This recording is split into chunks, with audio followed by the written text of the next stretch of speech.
万水が集うフォンテーヌでは真実と偽りの劇が等しく折り重なり上演されている。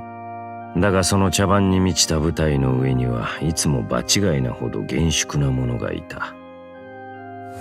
喜んで。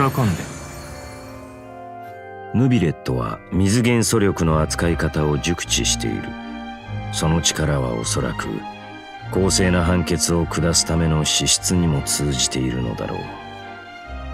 神の目の力や専門的な訓練に頼らずとも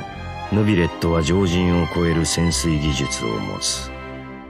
彼がチームにいるとチーム内の自身キャラクターが水中を素早く泳ぐときその速度がアップする。通常攻撃では杖を軽く振り波を駆使して最大3段の攻撃を行い水ダメージを与える。銃撃ではヌビレットは収力を行う。収力時水の力を集め徐々に真理のエンブレムを構成する。この状態の時ヌビレットは移動や向きの調整が可能だ。収力を中断した時エンブレムが未完成であれば一定のスタミナを消費して銃撃を行いほとばしる水管で水範囲ダメージを与える。エンブレムが完成していれば銃撃公平な裁量を発動し荒れ狂う洪水で前方直線範囲内へと継続的に水範囲ダメージを与える。銃撃公平な裁量はスタミナを消費せず一定時間継続する。 HP が一定の割合を超えている場合発動中ヌビレットは持続的に HP を消費する。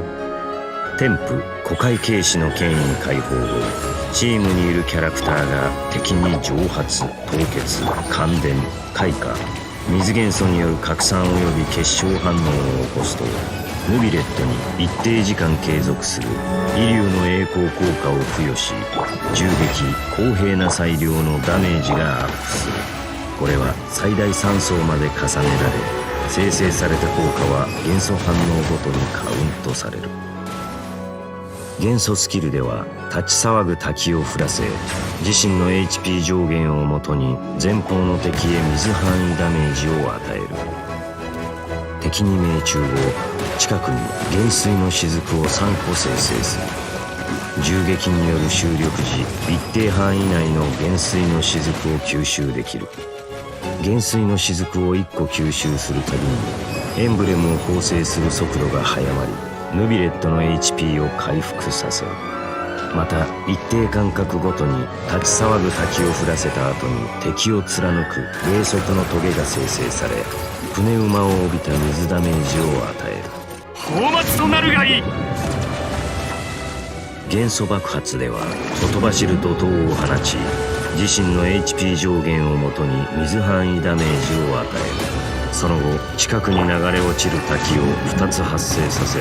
小範囲に水ダメージを与え前方の一定範囲内に元水の雫を数個生成する。生命は自然の規則をおのずと有しその真理からは逃れられない。天賦思考なる真理の規律解放後ヌビレットの現在 HP が一定割合を超えている時その超えた部分をもとに自身の水ダメージをアップさせる。この方式で上がるダメージには上限がある。最高審判官としてその振る舞いは水のように公正なものだ。無辜の者は心配無用だが罪人は必ずや裁かれる。戦闘中ヌビレットの主な攻撃手段は収力による銃撃だ。元素スキルで元水の雫を生成しより迅速に銃撃公平な裁量を繰り出し前方の敵に水ダメージを与えよう。元素エネルギーが溜まったら滝を降らせ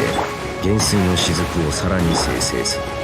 そこから一定時間仲間との連携で怒涛の攻勢を仕掛けて勝敗を決するという。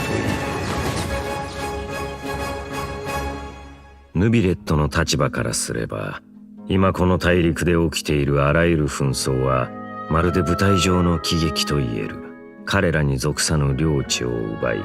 彼らを縛る領主をたたえ命を冒涜する罪を犯している。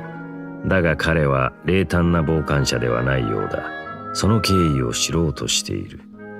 そのようなものはめったに見ないが、俺の見聞が狭いわけではない。何しろフォンテーヌの最高審判官はこの世に彼しかいないのだから。